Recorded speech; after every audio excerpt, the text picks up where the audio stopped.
ये कहानी है एक छोटे से गांव की, जहां देवर भाभी के बीच मस्ती मजाक और नोक झोंक का रिश्ता था। 18 साल के रोहन और उसकी 24 साल की भाभी सुजीता का रिश्तों भी कुछ ऐसा ही था। एक दिन दोपहर को सुनीता रसोई में काम कर रही थी। तभी रोहन अपने दोस्तों के साथ खेलकर घर आया। सुनीता ने देखा कि रोहन पसीने से लथपथ है। अरे देवर जी, आज तो आप पूरे हीरो लग रहे हो। सुनीता ने हंसते हुए कहा। भाभी, क्या मजाक कर रही हो? रोहन ने जवाब दिया। सुनीता मुस्कुराते हुए बोली, अच्छा सुनो, मुझे एक मोटा और लंबा गन्ना चाहिए। मेरे मन को संतुष्टि तभी मिलती है जब मैं मोटा और लंबा गन्ना चूसती हूँ। जब से मेरी शादी हुई है तब से मेरी यही आदत है। आपके भैया से गन्ना खाते खाते मेरे मुंह की आदत ऐसी ही हो गई है। तुम लाओगे ना? रोहन यह सुनकर थोड़ी देर चुप रहा। उसे समझ नहीं आया कि सुनीता मजाक कर रही है या सच में। भाभी, गांव में मोटा और लंबा गन्ना कहाँ मिलेगा? मैंने तो खेतों में ऐसा गन्ना नहीं देखा। सुनते ही सुनीता ने नाटकीय अंदाज में कहा, तो अब तुम भी बहाना बनाओगे? तुम्हें कहीं से भी लाना पड़ेगा। रोहन सोच में पड़ गया।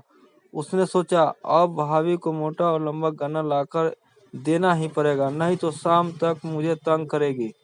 वह पास के खेतों में चला गया और वहां के किसान से पूछा, चाचा जी, यहाँ मोटा और लंबा गन्ना मिलेगा क्या? चाचा जी हंसते हुए बोले, अरे बेटा, ऐसा गन्ना तो शहर से मंगवाना पड़ेगा। रोहन ने सोचा, भाभी को शहर जाकर गन्ना लाकर देने की जरूरत नहीं। तभी उसकी नज़र पास के बाजार पर पड़ी। वहां गन्ने के रस की मशीन थी। रोहन के मन में एक आइडिया आया। वह मशीन के पास गया और गन्ना खरीदा। घर पहुंचते ही उसने गन्ना सुनीता को दिया। सुनीता ने गन्ना देखकर कहा, देवर जी, ये तो पतला है। मैंने मोटा और लंबा गन्ना मांगा था। रोहन ने हंसते हुए जवाब दिया, भाभी, इस गन्ने का रस पी लो। ये इतना मीठा है कि मोटे और लंबे गन्ने की कमी महसूस नहीं होगी।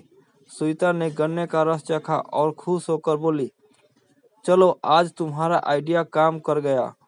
अगली बार ध्यान रखना, मोटा और लंबा गन्ना ही लाना। रोहन ने राहत की सांस ली और सोचा, भाभी की फरमाइशें कभी खत्म नहीं होती, लेकिन इसी में तो मजा है। अगर आपको यह कहानी पसंद आई तो कृपया इस वीडियो को लाइक करें और हमारे चैनल स्टोरी RK7 को सब्सक्राइब करें। धन्यवाद।